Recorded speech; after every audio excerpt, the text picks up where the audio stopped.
Hello everyone, we're going to take a look at Brose motor systems in your electric mountain bike. We have the famous Specialized Levo up there on the first one. That's a 2022 featuring the 2.2 motor. And then we have the Specialized Kenevo 2021 featuring the 2.1 motor. I'll compare those two, tell you if they're any different. They still make both these motors depending on the bike. The key difference here, we have the Fantic, which does not have the specialized software and all the doodahs. And we're just going to find out if this motor is absolutely amazing, or does Specialized put their secret sauce in it to make it actually the best. We'll start the test out on my Specialized Kenevo because I'm most familiar with this bike. I really love the Brose motor. It's my absolute favorite. That's the only reason we picked up this Fantic bike, because it features the Brose motor. You know, they're way ahead of the curve. We have the speed sensor on the rotor. This is a solid way to mount the speed sensor. You know, if you see those bikes with a magnet on the spoke, that's kind of the ghetto old school way to do it. And this stuff is really reliable.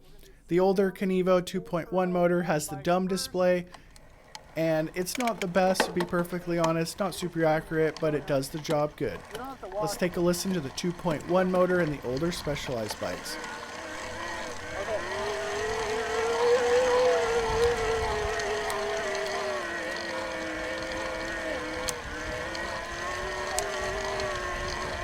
If you hear that little rattly noise, that's just the chain guide, and this motor did blow up soon. So it's a high mile motor, and it does make a little bit extra noise as they get older.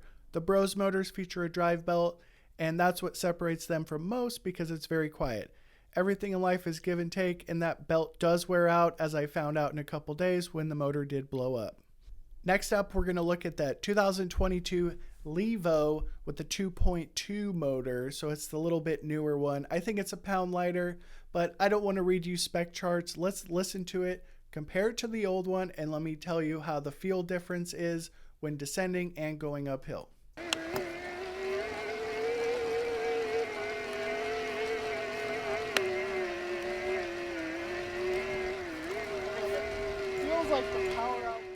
The 2.2 motor feels pretty much exactly the same, even though this bike is brand new. The key difference between the 2.2 motor, the clutch system, so when it engages and disengages, becomes a lot smoother. Now, these are like splitting hairs. You would have to really be paying attention. Okay, yeah, they feel the same, but let me tell you, my Kenevo ended up getting a 2.2 motor when it got the motor replaced under warranty.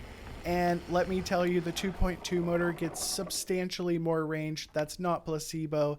It is a much more efficient motor system. Obviously, it has a lot more updates. And like I just told you, the disengage and the re-engage of the power is much more smoother on the new motor. Lastly, let's look at the unspecialized Brose motor. So this one is very different because the motor casing is quite exposed. You can actually see the shape and the outline of it. It's much more chunky when it's not in the Specialized bikes.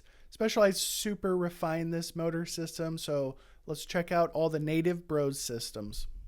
The actual Brose controller is kind of a rarity. First time I've ever seen it. Kind of a love-hate relationship with this controller because it interferes with the dropper post. I found by leaving it loose, I can slide it up and down. We have the walk button on the bottom, so you need to slide the controller forward to access the walk button. I feel like this controller system is targeted at cruiser bikes because we have a light switch and it interferes with the dropper post.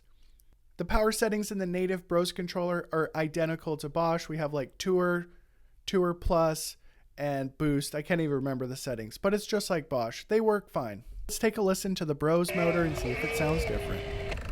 The Fantic has Mavic D-Max wheels, some funky hubs, so if you hear some clickings, just try to focus on the whiny motor noise.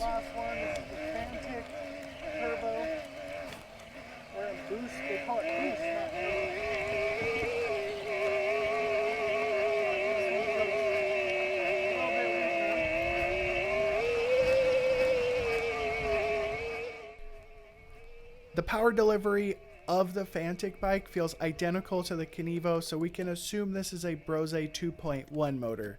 When I say power delivery, when the power comes on and off. That's basically like a clutch on a car. It feels a little more clunky in the older motor. As I told you before, this is a very splitting hairs kind of difference. You would have to ride all the bikes back to back to even feel the difference, because you're going to get used to it in like 2 seconds.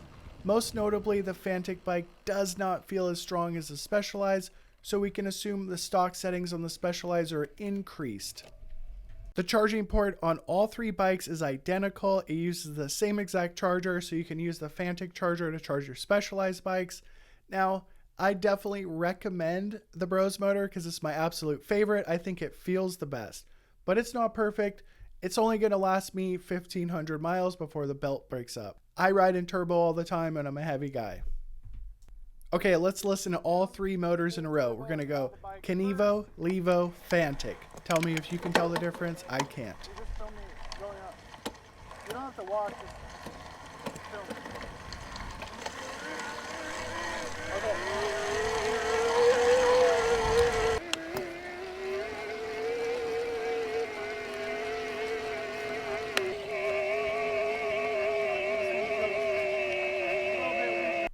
What I can conclude from this is Brose motors are just really good, and Specialized just put the nice little whipped cream on the top to make them the best. Now, Shimano motors, they all kind of feel the same too. They're noisy, kind of underpowered. Bosch motors are pretty good, but they're super noisy.